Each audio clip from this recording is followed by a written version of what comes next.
Hello and welcome to Turning Point Tactics, the competitive Kill Team 40k podcast and YouTube channel, focused on giving you the strategies and tactics to siege initiative every turning point.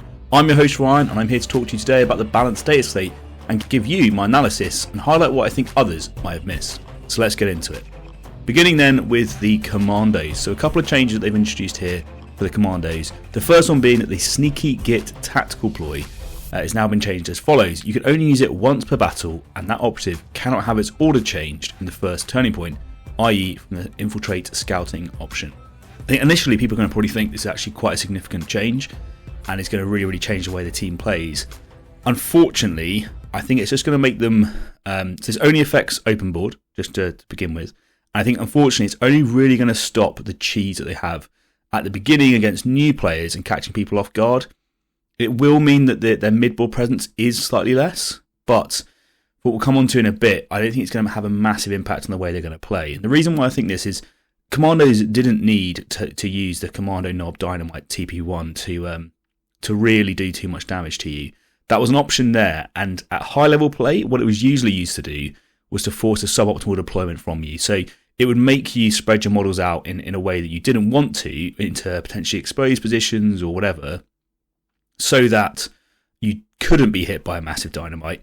But at the end of the day, they weren't then going to do it. They were just going to use their Commando or their Knob, they're going to use their Sasha Boy or their Comms Boy, whoever it's going to be for deployed, to move around and capture objectives. And the reason why I think the Commando Knob is going to carry on doing this is effectively he can sit on a central objective before the game begins. He's 2 APL, so he contests that objective, and he can then buff his APL to 3 APL, so that he can then take an objective from you if you were contesting it. So let's say that you're playing secure, he can claim an objective, he can move on to another one, or he can even move into your objective and claim it, whilst also stopping you from taking the one that he is on from him. So this is really strong. So I can't see. I think all going to happen now is people will still use Sneaky Git. They're still going to do what they're going to do with the Commando Knob, but it's not really going to change too much when it comes to their play on open board. So yeah, they're still going to be very strong here. The other change that they've brought in is the Bomb Squig operative. This operative's APL characteristic cannot be positively modified, is the change. For me, this feels more like an errata rather than a nerf as such. It was always kind of like weird that it could be positively modified but not negatively modified or anything like that. And the idea of a Commando Comms Boy giving direction to a Squig to make it run faster did seem a little bit odd. What's the actual application then? Right, so the outcome is that it has 1 inch less threat range. It used to be move -9 and then blow up 2. Now it's going to be just a charge 8 and blow up 2. But what it does give you option of potentially is using barricades a little bit better. So if you can force them to be not within charge range and by a barricade placement, whatever, but their normal move doesn't get them close enough to the barricade to then be able to detonate and kill you. In that niche case scenario, this has affected them. But outside of that, I think this isn't going to be very impactful for the way, again, the majority of them play, because most of the time you want to be putting that comms, that extra APL buff onto your other commandos to be doing mission objectives whilst concurrently scoring you or stealing objectives from your opponent, maintaining that alpha strike VP score, which is what they do so well. Now, the reason why I think Commandos are going to be completely unaffected by this, really, is this has absolutely zero change to them on ITD, like in the grand scheme of things. So on most ITD maps, a charge is sufficient to get a bomb squig into the room to where it needs to be able to be. It's very hard to screen that out. They're already got they can only ever do Sneaky Git once on open maps, on ITD anyway, because of the changes to the Into the Dark rules, and they're still able to use that shush ploy to move up really far and take a lot of ground very early. So this for me, I think is not going to be sufficient. I would have liked to have seen something either to just a scratch or the shush ploy. If you want to be more targeted and not quite so heavy-handed, probably making the shush ploy not be able to be used on the first turning point in Into the Dark, or just in the first turning point in general would have been good. Or something like, for open board with a Sneaky Git ploy, your forward deploy operatives cannot start on an objective, so at least then they have to move onto an objective. But if they have the shush ploy, they're going to do that with their shush dash, right? So this is why I think first turning point, removing that ability for them to have that shush is going to stop them from being quite so oppressive in ITD, and that combined with it not being able to set up on an objective would then mean that you at least have a chance. So if you go first, you can take the objective that the commanding nob is trying to steal from you, potentially. So I think based on these changes, like that, it's taken away the real like feels bad stuff that the team could do, which is good. We want less of that in general. But ultimately, I think they're still going to perform really, really well. And based on the other nerfs and buffs that we've seen, I think they're going to be one of the strongest teams in the game.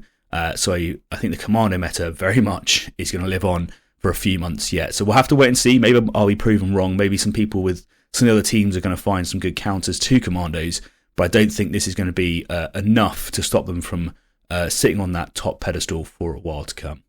Okay, into the next change then. So we are talking about Pathfinders again, and they've had some more changes to try and help them out, primarily in Into the Dark, but there is actually some benefit to open board as well. So the first one's going to be, in the operative selection, if you select the MB3 recon drone, it no longer requires you to select one less operative. Now this actually is a massive, massive bonus to this team, right? Because the recon drone is fantastic. It gives you so much. It's really, really durable. It's got an offensive weapon. It gives you access to rerolls. It has access to GA2. It gives you a free dash at the start of the game. Like, this is a very, very powerful operative, and you pretty much always wanted to take them, right? So it was rare that you didn't take the operative.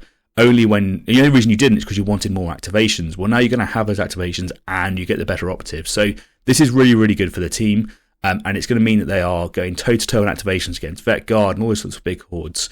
And really help them in those matchups. The other change that they've done, which is going to be slightly more nuanced, but I think actually is quite impactful, is the drone controller Pathfinder operative gains the following ability: Focused EMP Override. If its operative is in the kill zone, friendly drone operatives can perform the Operate Hatch action. Ignore the first bullet point of artificial intelligence to do so. Now you're probably wondering, like, well, that doesn't sound that great.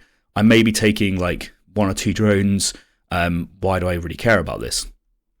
Well, the recon drone, which you're now getting effectively for free, has the ability to do GA2, and it has the ability to do to hand out Relentless, right, with the Analyze ability. So now suddenly what you're looking at is just you're going to forward deploy the drone using your drone controller's forward deploy ability onto a hatchway somewhere in a dominant position, and then if anyone decides that they want to move into that room, the first thing you can do is immediately open that hatchway, analyze that target, and then have a relentless shot against that target. And bear in mind that you have models that can be ignoring obscurity, you have models that can shoot from silent, all that sort of stuff. There's a lot of ways that you can get these really effective shooting options out on people in the room. So that's really, really strong. Like that as a wombo combo option, it's amazing. And I think the fact that now you can combine this with things like Koyon as well, the ability to have free mission actions, means that things like your gun drone as well can be sat on a hatchway and then immediately for free open the hatch, move 6 inches, and then relentlessly shoot into a target. So I think it gives you a few flexible options here. And I think generally the drones that we're going to see this team taking is going to be the gun drone and it's going to be the recon drone. I don't really see too many options for other drones apart from maybe the Marker Light drone. But again, there is some potential there, right? Because the Marker Light drone, you can now open a door with it and you can go on guard and you can from conceal Marker Light people. So it gives that model a purpose on Into the Dark, although I generally think that more guns is probably better in most outcomes. So how do I think this is going to affect the Pathfinder team overall? I think they're going to be doing really, really well. I think Pathfinders were they're a difficult team to play and to put together, and they have a lot of synergies and that sort of stuff. But as soon as people start figuring these synergies out, they're going to be really, really powerful, particularly against elites. So like for the elite players out there, a resurgence of Pathfinders is only a bad thing. It wasn't so long ago that we had quite open shooty maps to specifically try and like reduce the prevalence of or the strength, right, of these really oppressive shooting teams, and now they're going to make a return. So I would say when you're looking at this data slate, like this is a big impact for elites, is that you're going to see more Pathfinders out there able to do more damage to you, quite likely. into the next change then. So we're talking about Corsair voidscarred, and they've made a couple of changes here as well. So the first one is that Outcast Strategic Ploy change the distance requirement to 3 inches instead of 6. And the second change is Deadly Ambush Tactical Ploy. If the friendly operative has a conceal order and is ready, specifically and is ready, you can change it to an engage order to do so. So the important point to note on that is, I'm just going to say it again, if you're on conceal and you're ready, right, you can't have already had your turn, you have to be ready, then you can potentially do a flip to engage and charge someone. So let's talk about that first, actually, because there's a few bits in there. So one of the things is people think because you move 3 inches, it's a 3-inch bubble, right? It's not a 3-inch bubble. It's technically a 4-inch bubble because you need to be able to end with an engagement range, and that therefore means that you can move 3 inches, end within 1 inch. So if you're 3.9 inches away and someone can travel in a directly straight line, they can grab you. Important bit there though, they need to travel in a directly straight line. And the reason why I say that is because things like traverse, and this is not necessarily true with the person who has fly, but we'll ignore that for now. But things like traverse is going to cost them a 2-inch penalty, and that means that they can't traverse over a barricade, they're going to have to go around it. And that is going to affect their ability to move forward quite a lot. So one of the things I would say is that you can use cover to your advantage here. So long as you can try and position in a way that they have to try and pay that traverse penalty, or they can't get round, or they're hidden in a corner, wherever it's going to be, it's going to reduce that 4-inch range significantly. The other way, of course, is to play around this, is just to wait them out, and they're only a 9 activation team, so if you can try and wait out some of those key activations, then you have a chance to be able to do some damage. But why I think this is really impactful, so this team has some really high spiking damage abilities, and one of them is the leader and the Starstorm Duelist acting as like a GA2, right? So they're going to have these two models that are ready to activate and move a long way forwards turning point 2 and do potentially a lot of damage. And there's a way that they can get up to 4 kills in a single activation with these guys effectively by giving the leader 3 APL, you GA2 with the Starstorm Duelist, you move out, you charge your leader, you fight, you kill a guy, you shoot another guy, you kill another guy, and then the Starstorm Duelist either moves, dashes and shoots twice, or charges and shoots twice. Either way, it works. And if all that comes off, they can potentially be killing 4 operatives in a single turning point, single activation, or against elites, you could potentially be taking down an elite model as well, which is really, really impactful. So why I think this change is really, really important for the team in this aspect in particular is that Deadly Ambush means that they're going to be able to put models nearby those models to protect them. All right, so that means that if you were to then do a charge, to try and get a 2-inch shot on them, they're then going to be able to move up and engage you there and tie you up from doing your shooting. So there is a few factions that I think are going to do really well against this and potentially punish it quite hard, like harshly. I think Exaction Squad are going to be able to do really well. Inquisition are going to be able to do really well as well, because you have the ability to reveal people from cover from 4 inches away. And that means that unless they are travelling in exactly a straight line and there is no cover between you, at which point you can just shoot them in the open, right? So they have to be in cover, which means they have to have some horizontal movement. And therefore, if you are 3.99 inches away, they cannot get to you, right? Because they have to move at least that 0.01 inch of their base in a horizontal movement, and therefore suddenly, boom, you're not getting it. So those sort of teams with a 4-inch reveal are going to really like this. And the other thing to remember as well is they don't get to fight you at the end of this charge, right? They just intercept you and then they're there. So if you're a very, very strong melee model, this works well for you as well, because potentially you can still fight and kill that individual before they do too much damage. So that's something else for you to remember. So there's those two options, right? One is you can just try and shoot them from a different angle. You can try and shoot them 4 inches away. You can use crack grenades, whatever it's going to be. Or you're potentially looking at using your sort of like melee operatives to try and then do damage either way. But I think there's some cool synergies that you can do here with Corsair. So Corsairs really struggle with reliability. But one thing that you can do with this is potentially give yourself some combat support to make your models who hit on 3s normally now suddenly start hitting on 2s, and that can make them much, much more reliable and effective in getting those melee kills. So there's a few things there to think about with that. I think it works rather well. I will say that a lot of people are probably quite against this change. I think thematically the change sort of had to come in. Like, Corsairs aren't winning any tournaments. they're doing pretty well. They win half their games, but they're not winning tournaments, right? And that's because they're unreliable. I don't think this changes their reliability, but it gives the team more tricks, which means player skill is going to be even better with this team. Like you can be much more, have much more expression in what you do with it. But before it was counterintuitive, right? The ploy wasn't a deadly ambush; it was like a reactive charge, which is just, it doesn't make sense. So there's a few things there, and also what I will say is on Into the Dark, if you're using indirect, if you throw it from 3 inches away from them, they're behind a barricade. Again, they're going to have to, unless they bias themselves to one side or the other, at which point throw it from the other side, they're going to have to pay a certain amount of movement to get around that barricade, right? So just think about that where they go. If they're sat slap bang in the middle of the barricade, you can throw it at them. It costs them more than an inch to be able to get around and then get to you. They can't charge you with indirect. And if they're biased to one side to try and mitigate that, go to the other side of the barricade, and then hopefully you should be all right. Okay, so the other change that they've made is to outcasts. This is actually quite like an impactful change. It's not going to change. I mean, weirdly, it changes a lot more on ITD than it does change on open board. But I think what it's going to do is it's going to make their spike damage even more spiky, right? So it probably sounds weird, like thinking like, but if you get a crit, you retain a miss as a hit. That doesn't sound that bad.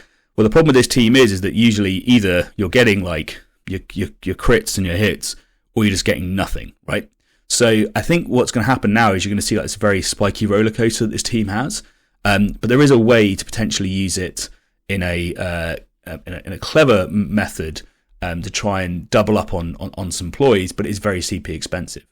So the main ability of this ploy is if you're more than 3 inches away from any operatives, you can, and you get a crit, you can retain a miss as a hit, right? They also have another ploy called Rapid Strike, the strategic ploy, which is if you fight against an operative that's not ready. This is in melee. If you just get a normal hit, you can make that into a crit. So your lethal 5, you can auto retain a hit as a crit, and if you get a crit, you can retain a miss as a hit, right? So if you get like 2 crits, no hits, well, I'm then going to make that into a hit, and then I'm going to change that hit into a crit, and that sort of stuff, right? So that's quite impactful, because what it means is you're more likely to get 2 to 3 crits, which is very, very good for killing sort of like your marine teams, your legionaries, your phobos, and that sort of stuff. So what I think this means again is you're now looking at a team that's even better at killing elites in melee. They're even better at killing elites in general, and now that's going to really like work well for them. The other change, obviously, with this is because it works really well with lethal 5 weapons. So clearly, if you're using blast weapons on ITD or something like that, it's just better for you there with reliability as well. So really consider where you're going to place your shredder, where you're going to place your plasma grenade. Make sure you get 3 inches away from your teammates, and then suddenly, boom, you're getting like an auto retain, because the chance of you not rolling a single 5 is very, very low. But it should work out pretty well for you. So this was a surprise to see, because most people thought the win rate of Corsairs was spot on. It's 50%, but as I said, we hadn't seen them winning many tournaments. They won a couple, but it was somewhat rare, right? So I think this is a good change overall. I think it might make the team win rate spike, and maybe they'll go above 55%, whatever, and they'll need to be towed down. But I think for me, these are the sort of, Deadly Ambush should work this way from the beginning, and I'd rather they apply it can only be used once per game, it costs 1+ CP to it, but make it work like this, than not have it, right? And same with Outcasts. Like these 2 ploys, they didn't come up. So basically, they were just the voidscarred players were saving their CP for rerolls, and that's somewhat boring. So I like these changes. It might be that they need to be tweaked again in a couple of months. You know, I'll stand by and see. I think Corsairs are a strong team. I think this will make them stronger. They'll be more tricksy. They're more tricksy elves, but you know, I'll be interested to see how it plays out. My gut feeling is it makes them go up a tier maybe, but they're still going to be unreliable. They're still going to have these massive spikes, but they're going to be even better at killing elites, which is something that's going to be a bit of a theme in this balanced data slate, and it won't really affect their matchup against hordes.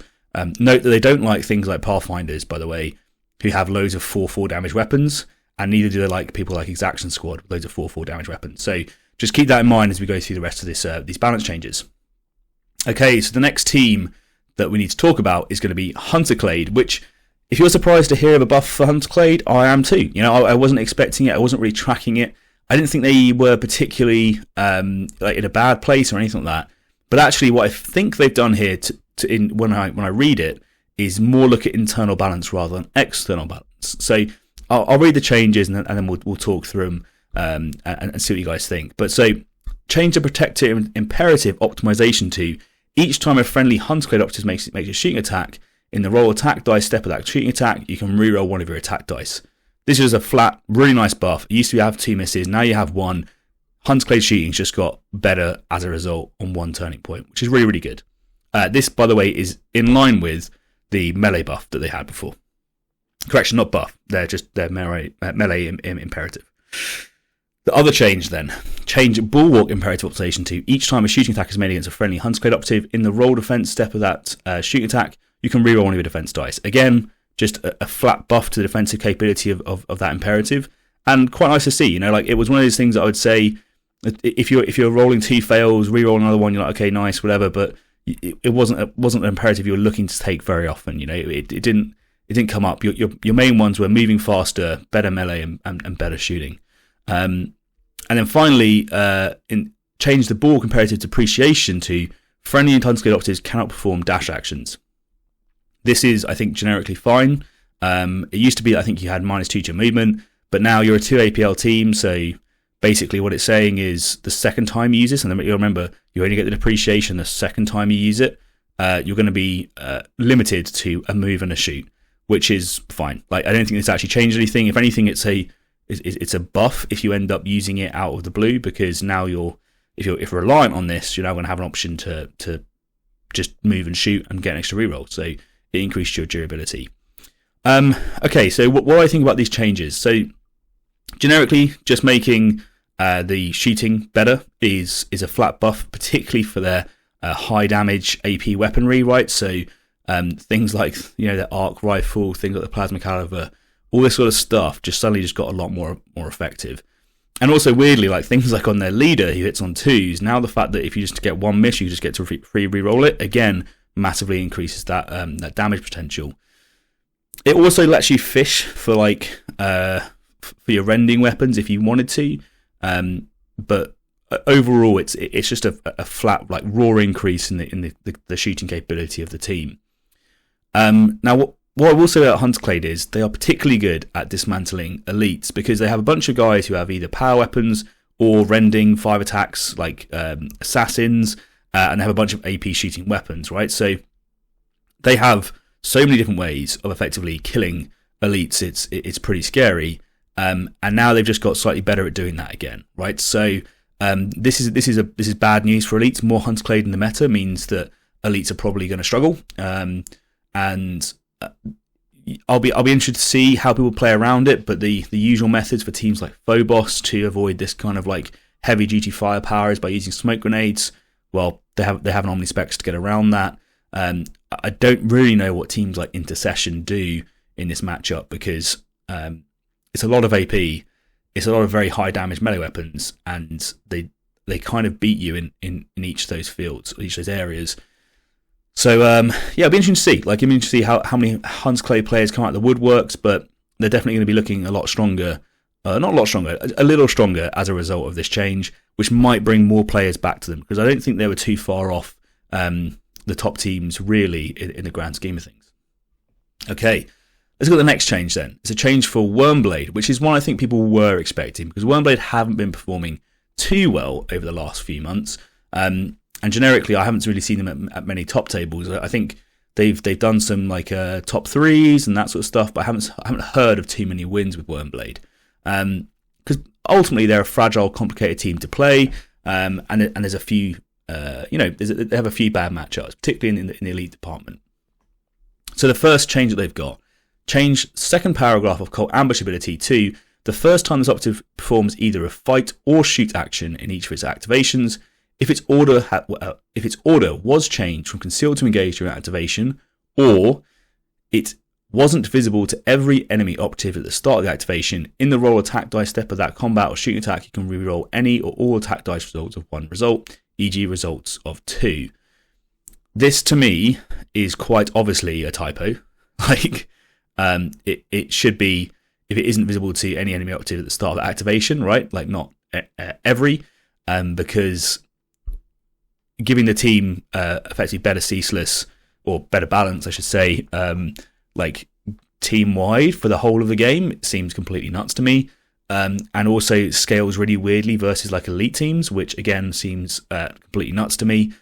So I can't see this as being anything but a typo. So I personally would play this as, if you are visible to something, you're not doing an ambush. I mean, just think thematically about it. Like, rules is intended. The theme of an ambush is that they're not seeing you coming. So if they can see you, it's no longer an ambush, right? You're just fighting people.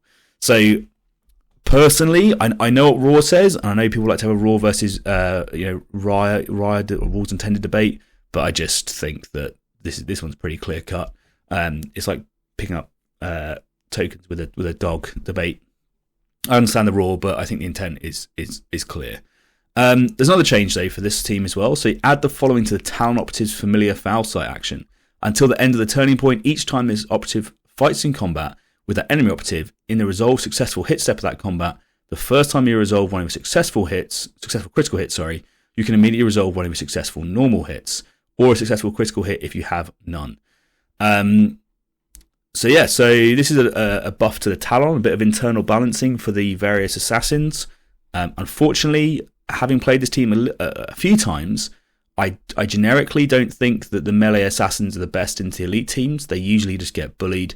You're lucky to get a single kill, and then you'll end up losing it. Your Talon here is probably going to get a kill now. He's brutal, he's lethal, you're going to be resolving 2 hits, but I mean, it could just go wrong and you lose one of your operatives. So I don't know the matchup where you want to take this guy. The Locust is better for killing multiple people. The Kellermorph's better for killing multiple people. The Sanctus Sniper is better for doing a lot of damage against a single target and playing around with the obscurity and forcing people to be more respectful of cover lines and that sort of stuff. So although this is a buff and they have made the Talon better, I think this changes nothing in the grand scheme of things, me personally. The final change for Wormblade then is the heavy gunner operatives gain the following ability: Suspenser System. The heavy special rule of range weapons this operative is equipped with is treated differently. Instead, an operative cannot move more than 3 white or 6 inches in the same activation in which it performs a shoot action with any of those range weapons. Now this is huge. And the reason why I think this is huge is that so Wormblade have a few different abilities to be able to really increase their reliability and really get out some damage. So one of the ones is that their icon bearer has a 3-inch bubble around you, which basically gives you relentless. Now the problem is that where your icon bearer wants to be on the map is on an objective, and where your heavy gunners want to be, it's probably getting like angles trying to shoot people, and therefore like moving an icon bearer forwards but having a very slow heavy weapon at the back means that they often don't get in range and interact with each other.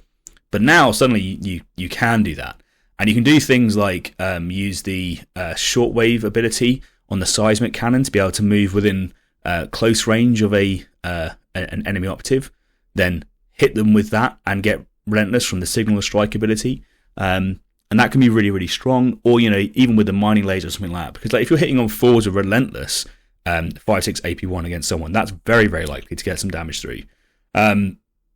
So I think that's really important. It's awesome that you get the angles, which is really good. So usually with a heavy weapon, it's quite easy to play around those angles, and you can try and avoid them, and you can try and predict where they're going to be able to get to. Well, now you're not going to be able to do that, right? So they're going to be able to move far, far further and get far better angles. Another few changes that this actually brings out, which is quite useful, is on the Wormblade's infiltrate ability, the ability to effectively deep strike models into the mid board. It's called hiding. It's 1 CP, and you can set up 2 of them. When you come in from that, it counts as if you've performed a normal move. So if you had a heavy weapon, you wouldn't be able to shoot, but now they can. So what that means is you can now potentially be deep striking these heavy weapons into a position where people weren't expecting to be, potentially onto advantage or whatever's happening, and combined with the change that we just talked about, because they won't be visible to anyone or to anyone in the enemy team because they're in hiding. Now you're going to turn up and you're immediately going to have like a better ceaseless. So if you're caught in an angle where you're not expecting it or whatever, there's a vantage point and that kind of thing. Boom, suddenly, before you know it, heavy weapons up there, they've got their rerolls, they're shooting you, they're going to reconceal probably at the end of the turn or the end of that shooting action, and then you have some stuff to worry about. So this really helps their alpha strike potential with Wormblade, which they're already pretty good at, and it's going to let them do a lot more damage early on. So I think these are some really big changes for Wormblade. They're still a fragile team, but it's going to help them quite a lot. So I think those are the main points. I would say I personally would play it as rules intended on the first thing. Even if it turns out I'm nerfing myself a little bit, I'd feel better about it. It feels a little bit cheese. The Talon, I think, is probably going to still stay in the box. I haven't yet seen a niche use where the other operatives aren't flatly better. And the heavy gunner change is really nice. So another benefit of this heavy gunner change as well, is on ITD. Often 3 inches doesn't let you cover 2 hatches, so you need to be able to move between the 2, whereas 6 inches does, right? So you can be swinging out quite a long way to contest multiple rooms with your heavy weapons, or move into a room and get a shot that people weren't necessarily expecting, which again is really nice. So some nice changes there for Wormblade. Okay, next team then is going to be the Farstalker Kinband, the Kroot. They've only got one change. I'll read it out now. So it's the Killbroker operatives call the kill ability. Select one enemy operative in the kill zone. Visibility is not required, and each time you use it, select one of the following effects for that turning point instead: existing, i.e., auto retain a normal hit; ceaseless, or P1. So what? I guess we have to look at what Kinband have historically struggled against. They struggled against elites, and they've struggled against stuff that can outperform them in melee, or contest them on objectives and just endure, right? So some of their worst matchups, I think, are the elite matchups, like Legionary and that sort of stuff, and Commandos. So the main benefit, I guess, against the elite matchup is the P1. And the reason why I'm saying that is it's not as universal as people think. Like P1 generically is pretty bad, but Kroot have a couple of ways of getting access to lethal 5. And what has just happened as a result of this is the long sight has become quite possibly the most devastating sniper in the entire game, right? Like, who thought Kroot sniping was going to be the one? But he now is, right? Because he hits on 2s, he can ignore obscurity, he's lethal 5, and now he's P1. He can also get balanced. So he's going to be getting a reroll, he's going to be, doing some serious damage to you, probably getting mortal wounds through, and is going to be putting out a lot. So that's really going to hurt the elite players, because generically you're getting your saves anyway, but now if you whiff a save, you could be taking a lot from this guy. And the other one that's going to benefit from this as well is the Pistolier. So potentially if you have the 2 options, you can hit with the long sight, he's going to do a lot of damage anyway, or maybe you're going to use the lethal 5 and the Pistolier to be able to move up, double shoot, and activate that P1 using the lethal 5. And that's actually quite a lot of damage. And people who have played against Intercession before and have taken a bolter, double tapping you in the face, lethal 5 P1, they know how powerful that is, right? So there are some good damage outputs to be had there. There is some like other weird niche case uses which people probably can think about, which is like the bow with the splash on ITD, right? So you can suddenly get splash, it's mortal wounds, and it's P1, which could be quite nice if you're fighting someone who's got like a 2-up save. People like the Endurant or something like that. It's like that kind of thing. Or the quill grenades, and having lethal 5 and P1 against a certain model on that as well. So it has these weird like niche like outcomes on ITD, but generically I think where it is like this buff is specifically helping the Pistolero and Longsight put out damage against elites. Do I think this is going to help Kroot in the broader meta? No, I don't. I think what it's going to do is it's going to help them kill an elite a turn, and that's really cool. But I think what they're going to struggle against is what they've always struggled against, which is teams like Commandos who are going to start on those middle objectives. They're going to beat them on early points. They're going to deny their attack ups quite effectively, and they're going to really shut down the rush game that Kroot like to do. And so that's why I think, sadly, it's probably not going to be enough for the Kroot based on what we're seeing in the current meta, because I don't think there is a single Kroot operative that can really go toe-to-toe with any Commando unless they whiff or they've already used their just a scratch. But like whenever you do that trade, it just feels bad because you're sending in a guy, you only outnumber them by like one operative, and suddenly you start dying, which kind of sucks. So yeah, I'll be interested to see what happens with the crew. I do like the change. I think it's a good change. I don't think it's enough of a change, but it does make them perform better versus elites, which is useful. So the elite matchup has become slightly more favourable for them. Okay, into the next kill team then, and let's talk about Kasrkin. So Kasrkin, there's a couple of changes here actually. So the first one is going to be the elite ability. After adjusting your first dice, if you discard one of your attack dice, you can spend elite points to adjust an additional dice, but only one of your remaining failed hits to a normal hit. So what this lets you do is if you miss twice, right, so you roll your 4 dice, you get your 2 hits and you get your 2 misses, is you can discard one of those misses and spend elite points to make the other one into a hit, and you can spend elite points on another one to make it into a crit.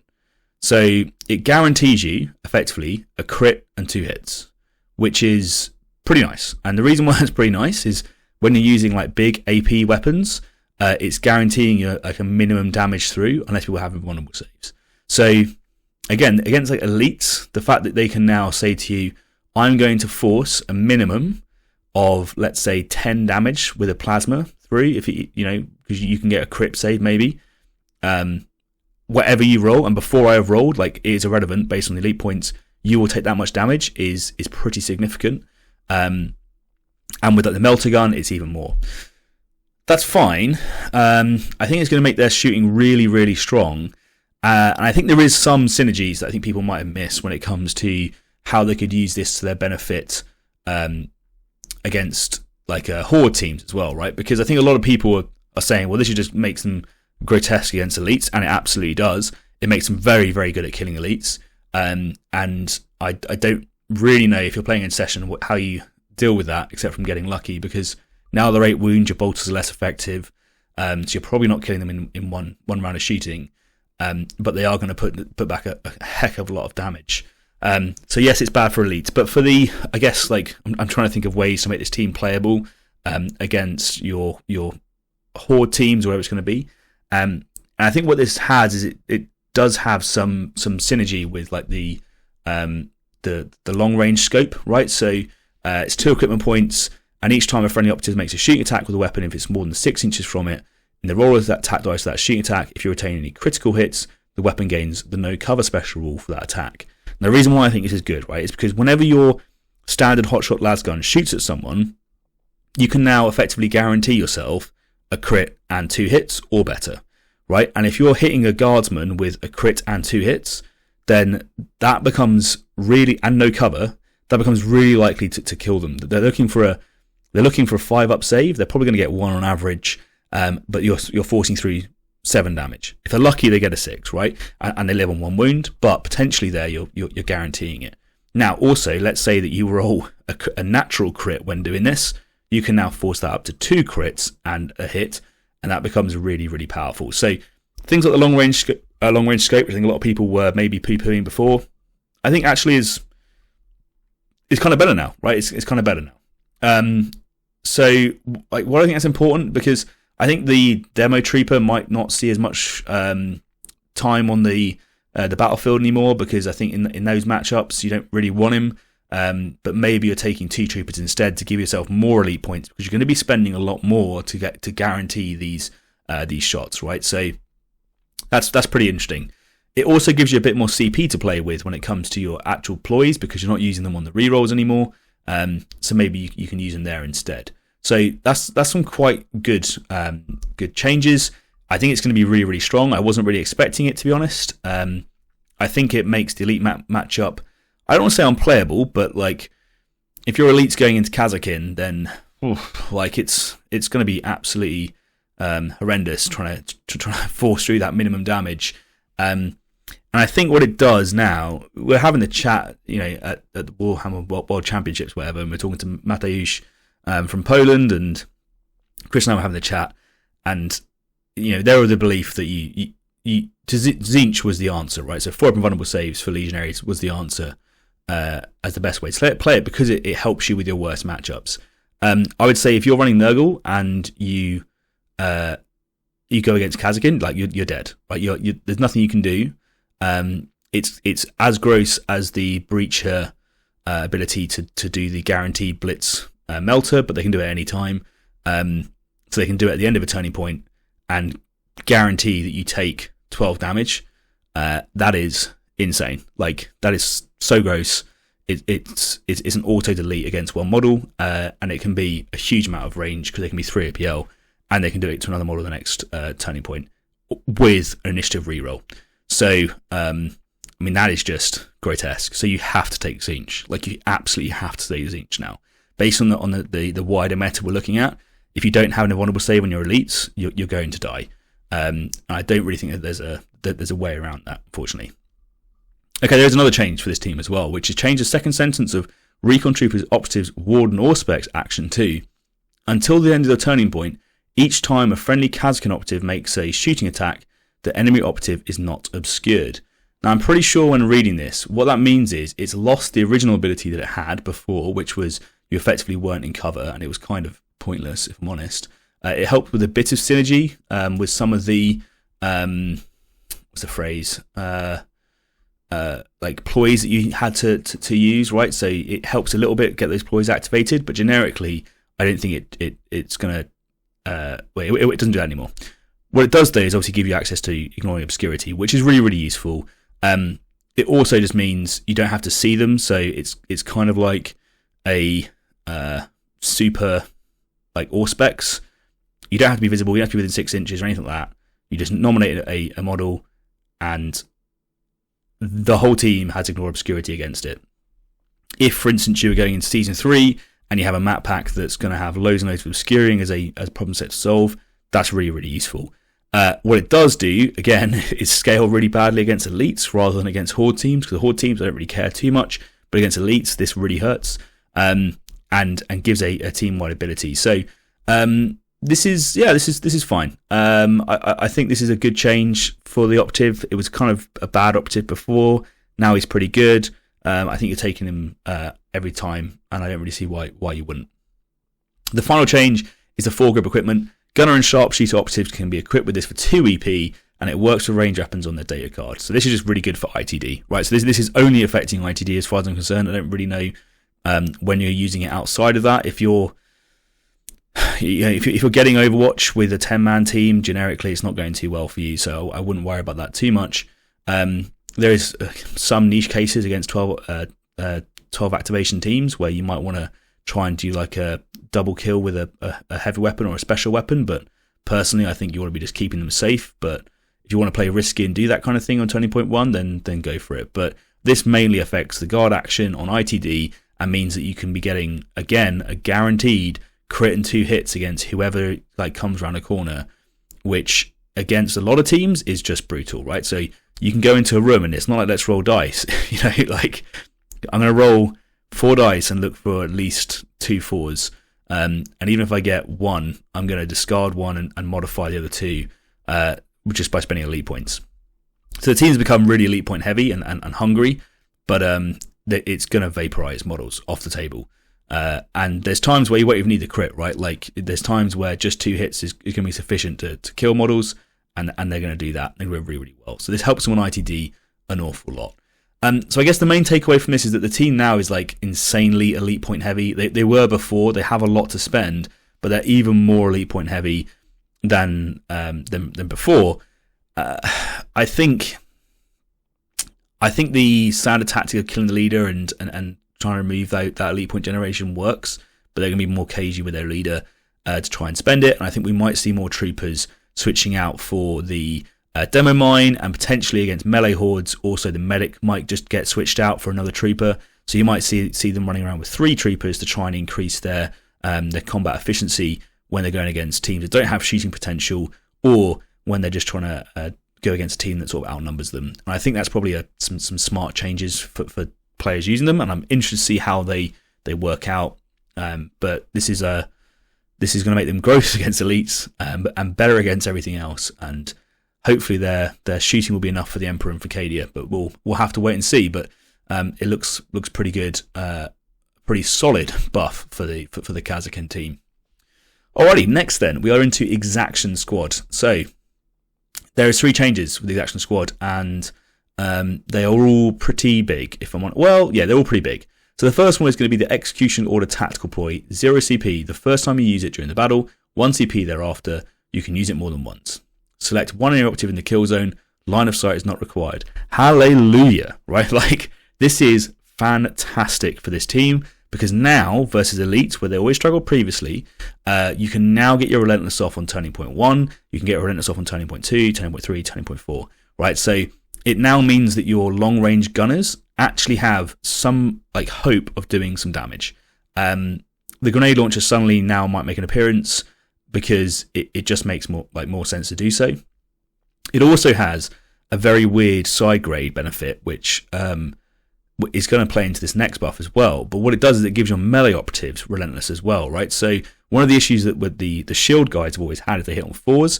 You can give them one reroll. It was conditional, but you know it wasn't enough. Hitting on 4s, 1 reroll, it's just not enough, particularly against any sort of decent melee opponent. But now the fact that you have Relentless means that you can be quite selective with this. You can use your your ability to have that to massively increase your reliability, whilst also removing theirs with the Strobe and Phosphor Lumens. So that's really, really good. The other thing that they've changed is the following weapons now only have 1 profile instead of 2, with both the previous profile's special rules and critical hit rules, i.e. not separated as offensive and defensive.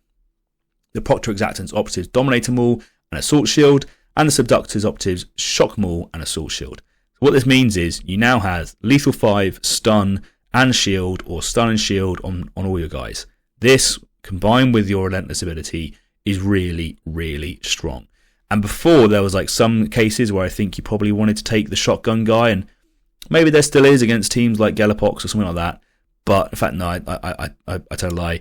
I think I'm probably still taking the Proctor Exactant with the shield and the mace, the maul, sorry, because now you're Lethal 5, right? And you're probably a bit getting Relentless, and you're double parrying. So if someone charges you and they're brutal, well, like, bring it on, dude. I'm looking for a single 5 up on 8 dice. I'm going to get rid of 2 of your hits. Then I'm going to hit you for another one, and parry again. So in your first 2 activations, you parried 3 dice and dealt 4 damage, and that's gross. So this is really big buff for those melee boys, and it's going to help them in some quite good ways. But interestingly, it's not going to transfer across to other teams as well. But like this in general is really good. It also means that you have the potential when you roll your dice to wait and see what you roll, because before you had to like predict and go, well, maybe I won't get the roll, whatever. Roll first, see what happens, see what your opponent rolls, and then decide. And it means that you can potentially force through a lot of damage against teams like Commandos, particularly if they whiff, right? So if you see they only get 2 hits, well, I'm going to hit you for 4 damage and parry 1 potentially, or I'm going to just double parry you. If they get 3 hits, I'm going to double parry you.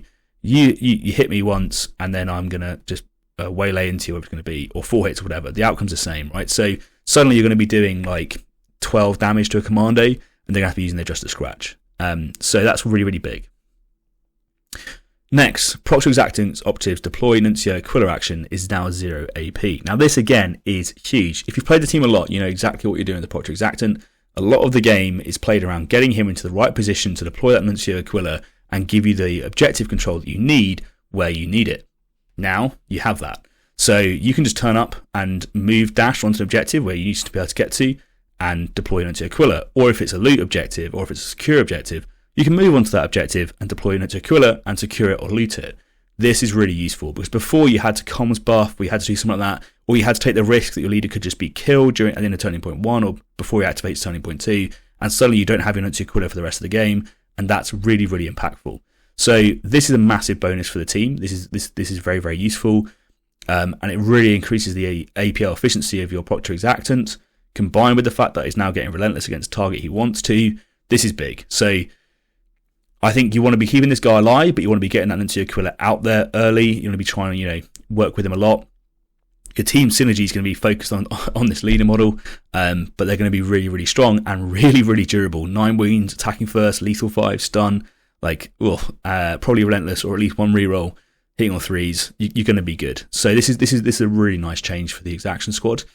In the wider meta, so I think the fact that there's going to be less elites and the fact that they now have a tool to deal with elites is good for this team. The fact that we're probably going to be seeing more elves, more 8 wound teams, that sort of stuff, and the fact that they have a lot of 4/4 damage is probably good for this team. So I think overall this is like a good meta for the Exaction squad.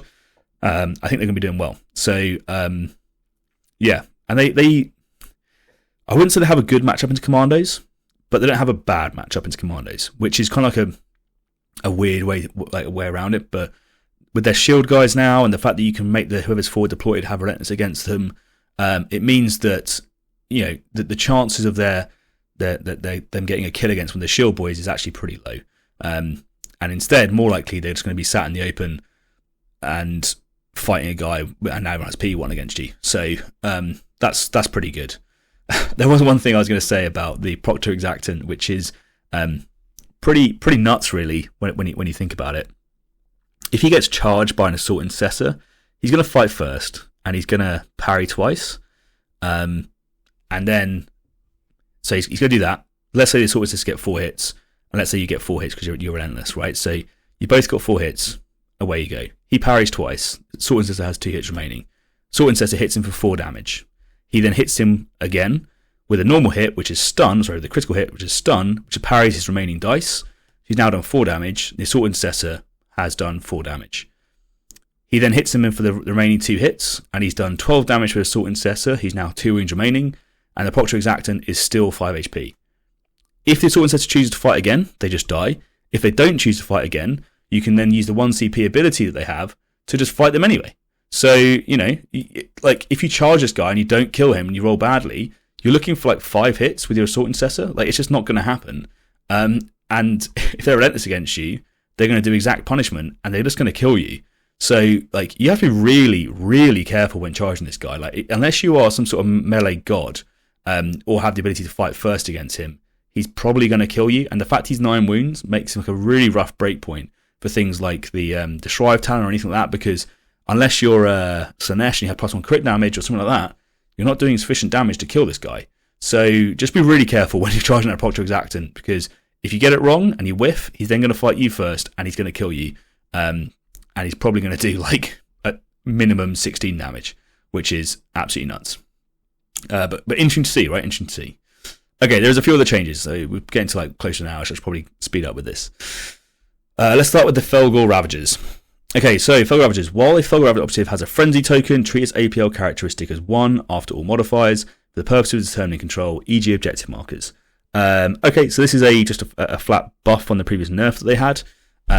Now they can control objectives, and I think what this means more than most is probably on the capture mission. So the fact that now if you have a guy who's on an objective and he's frenzied and he counts as 1 APL, you then charge one of your other guys onto that objective, he counts as 2 APL, you're now 3 APL on that objective, and you've probably going to kill a guy and remove the control instantaneously from that point, and then it's contested, right? So that's quite powerful. And I think they were already pretty good. I think people were maybe unsurprisingly like harsh on them, or thought they weren't as good as they actually are. And I think now this is going to make them appear much, much stronger. So it is quite impactful, and it does help them with quite a few of their attack ops as well, potentially, which is, again, quite impactful. The next change is really just like an errata for the balanced Dataslate, like clearing up a typo, which is incapacitating a Fellgor Ravager operative with a frenzy token. Add the following bullet point: critical damage inflicted on it in a subsequent shooting attack, i.e. not the same shooting attack in which it gains a frenzy token, which again was how we'd FAQ'd it, or I think the community had FAQ'd it generically since it came out, and just makes sense. So, they get to frenzy first, then you have to shoot them again. This is fine. So my analysis on this one and like how this fits in with the rest of the meta, I think the other melee teams are taking a bit of a hit, and the teams that these like guys didn't like, I think, have also taken quite a significant hit as well. Standby for Gelapox, maybe. I think they're probably the one that's going to be hardest for this team to deal with. But what that means is that this team's going to come out of the woodwork, I think, and be really strong. I don't think they'll like the Exaction squad. They do really well at bullying this team. The shield guys are just complete wild cards. It's all about how well you roll. And they used to try and get around it by having a lot of brutal, and so therefore they would be effectively, charging and hoping that you don't roll a crit, because if you roll a crit, you're going to parry twice. But now, if you have relentless on the guys who are brutal, you then mean that, you're going to charge me, I'm going to fish for that 6, and if I get it, I'm going to double parry, and that's going to really, really screw you up when it comes to you charging, which is, again, really impactful. So I think they're going to like this new meta. I think they're going to be enjoying the fact they can't be one shot off the board, which makes sense. And the fact that some of the other melee teams might have been toned down a little bit, well, one melee team in particular, is probably going to help them quite a bit. Although I think generically they're still going to have an issue fighting commandos. I think that's a rough matchup for them. The commandos just seem to have better operatives generally than these guys do. So I guess we'll see. The final change that we have then is for Chaos Cults, and it's 2 changes. The first one is friendly devotee operatives can mutate at the end of a combat in which they incapacitate an enemy and were not incapacitated themselves. They cannot do so just by inflicting damage. The other change is mutation into a new operative. The new operative no longer has 4 wounds remaining. Instead, it has the same wounds remaining as the preceding operative did, but then regains D3 plus 1 wounds if it is now a mutant operative, or D3 plus 3 if it is now a torment operative. In either case, it cannot go above its maximum wounds. Okay, I think these are great changes. I like the changes. I don't know if it'll be enough. I think it's going to definitely force a change in play style with Chaos Cult players, but I think it's still good. Let's talk about the mutation. It was a massive feel bad, sinking damage into a guy in melee and it counts for nothing. That was always a feel bad. It was also annoying when you knew you didn't have sufficient damage to kill a mutant, and therefore you just wouldn't bother wasting your time shooting it at all, because next turn it's going to become a torment. So you just wouldn't sink the damage into it. You wouldn't risk the dice because you're better off shooting something else and trying to do something where you need to. This is a good change, all right? So I said I think it'll change a play style a little bit. What I will say with the devotee change, and they can't mutate unless they kill someone. This to me just feels like you're playing Chaos Cults on loot or secure, because a lot of Chaos Cult players were just using their devotees to do that anyway. And the ones that they were mutating were the guaranteed ones that they wanted to mutate using their strategic ability or their leader ability, rather than charging people into melee. So I think generically that this just affects capture the most, which is good because they were just abusive on capture. But I don't think it's as changing as people think it is. I don't think the devotees charging people to mutate was the main reason why Chaos Cults were winning. But the actual reducing the amount of wounds they have is very impactful, I think. Because now the fact that you have your feel no pain is less, and that you have less wounds to start with means that those scarier models are going to go down quicker and easier, which will be probably a good thing all round. The other thing that I'm going to say on this is I think it's going to make the melee team again play better for people who know how to for higher skill players, right? So it's going to have better skill expression, right? Because there's a few abilities that you have, right, to really set up the way that this could work. And so things like the devotee, right? So he's not going to kill anyone in combat normally, unless you give him the icon buff and maybe some combat support or something like that, right? And then suddenly he's now quite likely to get a kill. So potentially what you're looking at is more of towards the end of the turning point, you're going to set yourself up with your icon arch in the correct range, some combat support, and then you're going to yeet your guy into combat. You're going to make him into a mutant, and he's going to regain some wounds. And then that's the model that you're then going to put into a torment at the start of the next turn to then regain more wounds, and that's how you're going to then potentially massively escalate the threat. And it might mean that people actually use the mutation ability to heal their operatives a bit more, which is going to be really good. So that whole last first threat for this team has just now been increased, right? So the fact that they're going to be waiting you out is quite important, because they want to try and set up these more reliable charges and more reliable ways of killing you if they want to use that as an avenue for mutation. This is going to task saturate the icon arc, right? Because the icon arc, I think the best thing it can do is just keep stuff alive by having a defensive bubble.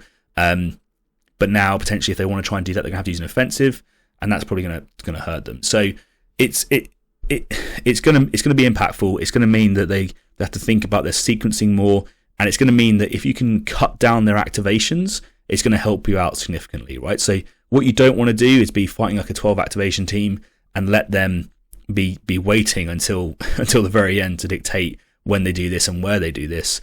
So you really want to be trying to cut down those activations where you can, kill those enemy operatives, and mean it so they can't have like a free end of turning point charge, fight, mutate, and then heal and have a fully strength torment in amongst your mix, because that's going to be really painful.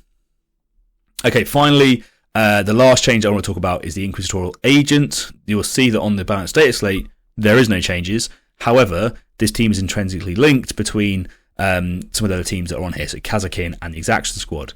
So one of the cool things that they've got is obviously the buff to the shields for the Exaction squad. I'm not really too sure if you were using them too often, to be honest, the shields. I think the shotgun dudes were generally quite a bit better, but they now have that if they wanted to.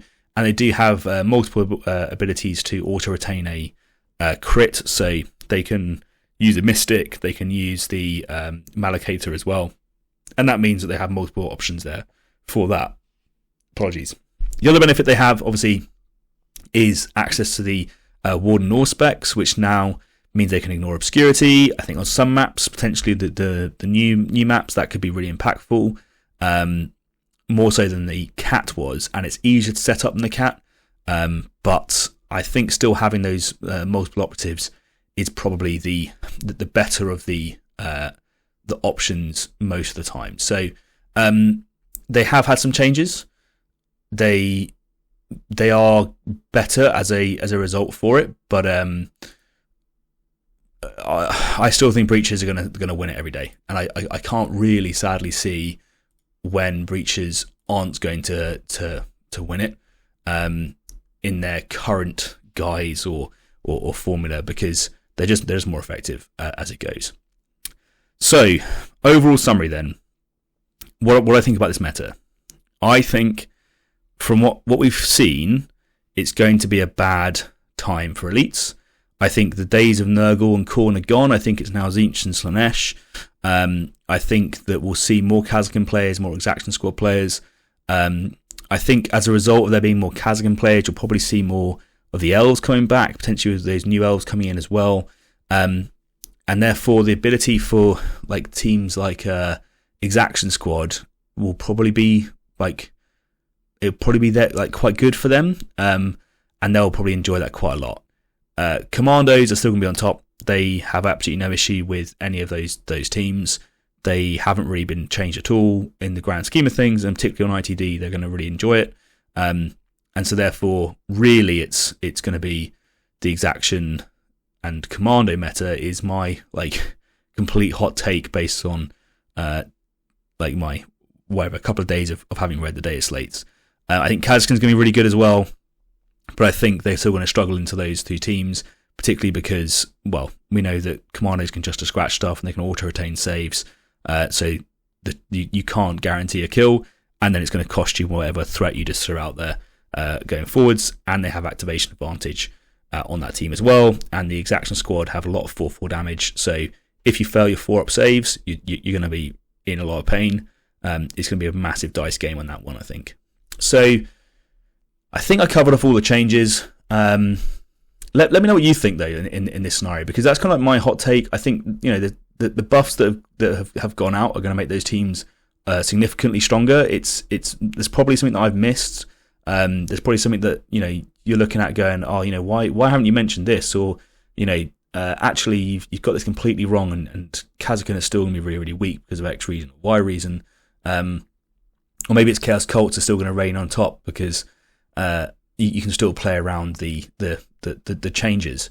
I'm not too sure, but I think with the first round nerfs, we saw those reduction in cult players. I think we'll see fewer cult players as a result again, because people didn't think they were good before and now they've got nerfed again, and they've been a sleeper pick for a while. But the other melee teams, I think, will probably get picked up as a result. So I can see more people playing Fellgor.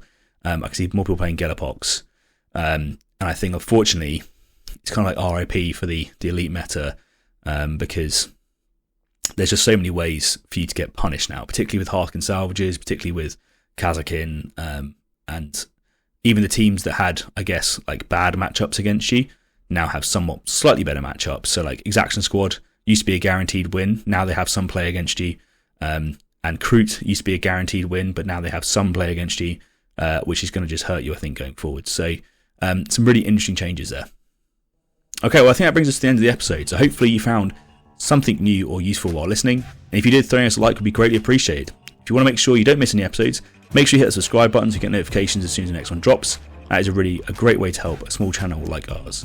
And if you don't want to wait and you do want early access, we do have a Patreon where you get exclusive access to all of our content ahead of time. As always, we'd love to hear your thoughts and feedback, so drop a comment below and we'll get right to you. Thank you so much for listening. I'm your host Ryan, this has been Turning Point Tactics, and we'll see you next week.